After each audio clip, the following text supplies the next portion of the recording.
একবার ভাবলাম যে কিছু না বলি, কারণ এত কিছু বলার সময় নাই আসলে।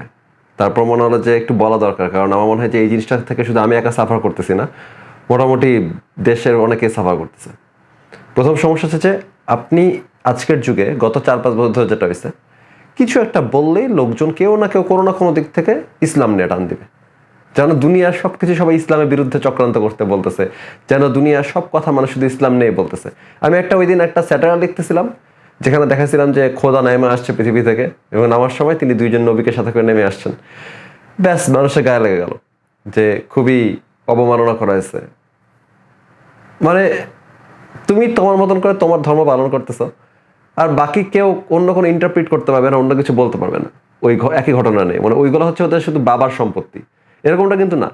যে কোনো কিছুই কিন্তু তোমার বাবার সম্পত্তি না, বা অন্যদেরও বাবার সম্পত্তি না, যেটা হয় সবসময়। ধরো যাক যে আজকে কেউ কিছু বলছে, ধরো যাক যীশু খ্রিস্ট নিয়ে মুসলমানদের কিন্তু দাবি আছে যে যীশু খ্রিস্টকে আসলে আসমানে তুলে নিয়ে যাওয়া হয়েছে, তাকে ক্রুসিফাই করা হয় নাই। এই কথাটা মুমিনরা বলে, কারণ তাদের ধর্মগ্রন্থ তাদের এভাবে বলতে শেখাইছে, তাই তারা বলতেছে। এটা কিন্তু আমার কোনো সমস্যা নাই, আমি কিন্তু বলি না যে আপনারা এটা বলতে পারেন না। আমি কখনোই বলি না যে আপনারা এটা বলতেছেন কারণ আপনারা হচ্ছে খ্রিস্ট ধর্মের পিছনে লেগে আছেন। কিছুই বলি না আমরা কেউ, খ্রিস্টানরাও এখন কিছু বলে না। আমি আমার জীবদ্দশায় দেখি না যে কেউ এগুলো নিয়ে কিছু বলছে, কারণ একই ঘটনা। জিসাস ক্রাইস্ট বলতে যিনি ছিলেন, তাকে নিয়ে খ্রিস্টানদের যে একটা মতাদর্শ আছে, যে একটা ইন্টারপ্রিটেশন আছে, আপনার কাছে সেটা একটা ভিন্ন ইন্টারপ্রিটেশন আছে। আপনি মনে করেন যে না, জিসাস ক্রাইস্ট ওরকম ছিলেন না, উনি একটু ডিফারেন্ট ছিলেন, উনি আল্লাহর পুত্র না, অথবা তাকে উপরে তুলে নেওয়া যাওয়া হয়েছে, সে মারা যায় নাই। এই ধরনের কথাবার্তাকে আপনি বলতে পছন্দ করেন, কিন্তু খ্রিস্টানদের কাছে কিন্তু এটার ইন্টারপ্রিটেশন অন্যরকম। তারা জানে যে তিনি খোদার পুত্র, এবং তারা এটাও জানে যে তাকে ক্রুশবিদ্ধ করে মেরে ফেলা হয়েছে। এখন আপনি এসে যখন বলা শুরু করেন যে না না না, ওনাকে তো ক্রুশবিদ্ধ করে মারে নাই কেউ, ওনাকে তো আকাশে তুলে নিয়ে গেছে, উনি তো খোদার পুত্র না, তাহলে ওদের কিন্তু মেজাজটা খারাপ হওয়ার কথা। বলা কথা যে আপনারা এই ধরনের কথা বলে কি করতেছেন, ধর্মের অবমাননা করতেছেন না, খ্রিস্ট ধর্মের পরিষ্কার অবমাননা আপনি করতেছেন। কিন্তু সেটা ওরা বলে না, কারণ একই ঘটনার 100টা ইন্টারপ্রিটেশন থাকতে পারে। তারা একটা জিনিস ভাবতেছে, আপনি একটা জিনিস ভাবতেছেন, ফাইন।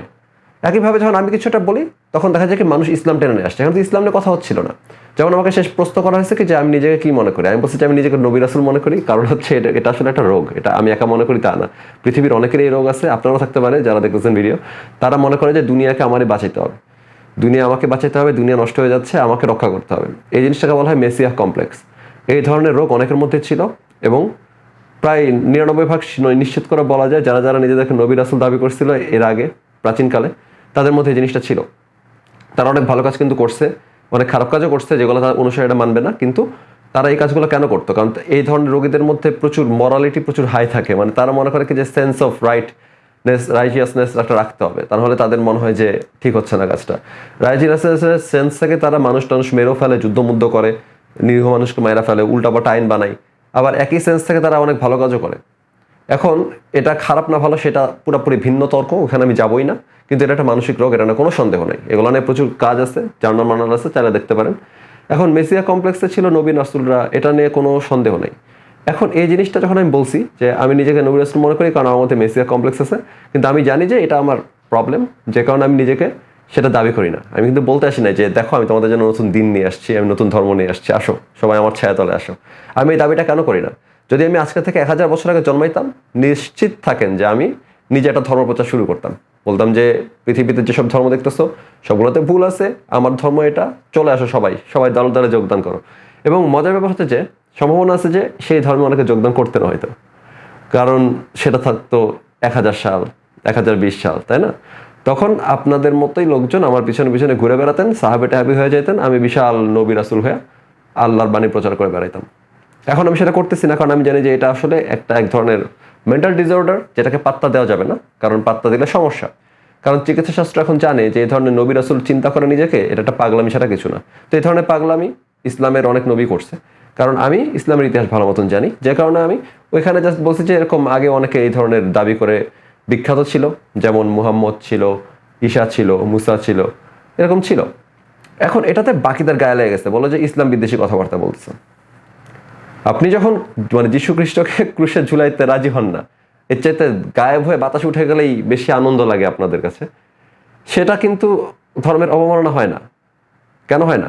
কারণ এই ধরনের কোনো কথাই কোনো ধর্মের অবমাননা হচ্ছে না। আপনার কাছে যেরকম ইন্টারপ্রিটেশন আছে যে আল্লাহ বানিয়ে আসার কারণে তারা প্রেরিত পুরুষ হিসাবে কাজ করছে, সেরকম আমার কাছে ইন্টারপ্রিটেশন হচ্ছে যে তারা আসলে পাগল ছিল।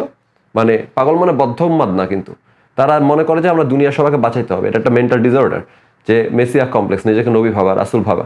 তো তারা ছিল, আমি নিজেও তো নিজেকে নবী রাসুল ভাবি, আমি তো তাদের নিজেদেরকে মানে এমন না যে তাদেরকে আমি ছোট করার জন্য এই কথাটা বলছি। এই জিনিসটা আমার মধ্যে আছে, যে জিনিসটা আগেকার নবী রাসুলদের মধ্যে ছিল। এটা তো এমন না যে কাউকে ছোট বা বড় করা হচ্ছে, এটা আমার ইন্টারপ্রিটেশন। আপনার ভালো না লাগলে ভালো, আপনাকে এটা হজম করতে হবে। এখন আপনি তো খ্রিস্ট ধর্মের অবমাননা করেন, সেটা তারা হজম করে, কারণ একটা ঘটনার 100 ধরনের ইন্টারপ্রিটেশন 100 জনের কাছে থাকতে পারে। এখন আপনার এটা ধর্মীয় ব্যাপার দেখে বাকি কেউ কিছু বলতেই পারবে না, এটা তো কোনো কথা হলো না। সবচেয়ে বড় কথা যে আমি আপনার ধর্ম নিয়ে কথা বলতে চাইও নাই, আমাকে জিজ্ঞাসা করা হয়েছে যে আমি নিজে কি মনে করি, সেই কারণে আমি নিজের জন্য কথাটা বলতেছিলাম যে আচ্ছা আমি আমাকে এই টাইপের জিনিস মনে করি। এখানে আপনার ধর্ম নিয়ে আমার মাথায় কোনো চিন্তাই ছিল না ওই সময়টাই, কিন্তু আপনারা কি করলেন, টেনে আপনার ধর্মের মধ্যে নিয়ে যেতে হলো, অনুভূতি পর্যন্ত নিয়ে যেতে হলো। আপনার অনুভূতি আপনি থাকেন না, আপনাকে তোকে মানা করে নাই, আপনাকে তো খ্রিস্টান দেশে বলতেছে না যে তোমরা কেন এই ধরনের কথা বলো, পাশাপাশি খ্রিস্টান মুসলমান হেঁটে যায়, কেউ তো কাউকে কিছু বলে না যে কেন তোমরা এরকম বলো, তখন তো অবমাননা হয় না। তো ইন্টারপ্রিটেশন খ্রিস্টানের থাকতে পারবে, আমার থাকতে পারবে না, আপনার থাকতে পারবে, খ্রিস্টানও থাকতে পারবে না। আপনার যেরকম ইন্টারপ্রিটেশন আছে খুশি থাকেন, আমার আছে, আমারটা আমাকে রাখতে দেন, খ্রিস্টান একটা খ্রিস্টানকে রাখতে দেন, একটা ঘটনার ইন্টারপ্রিটেশন 10 জনের কাছে 10 রকম আছে, রাখতে দেন। আপনারটা যে সত্য হতেই হবে, আপনারটা যে বলবে না সে ধর্মের অবমাননা করে ফেলতেছে, সে ধর্মের বিরুদ্ধে ষড়যন্ত্র করতেছে, জার্মানি যাওয়ার চেষ্টা করতেছে। মানে আমি জানি না আমি জার্মানি কেন যেতে চাবো, বাট যাই হোক, ব্যাপার হচ্ছে যে এই ধরনের মেন্টালিটি থেকে বের হইতে হবে ভাই।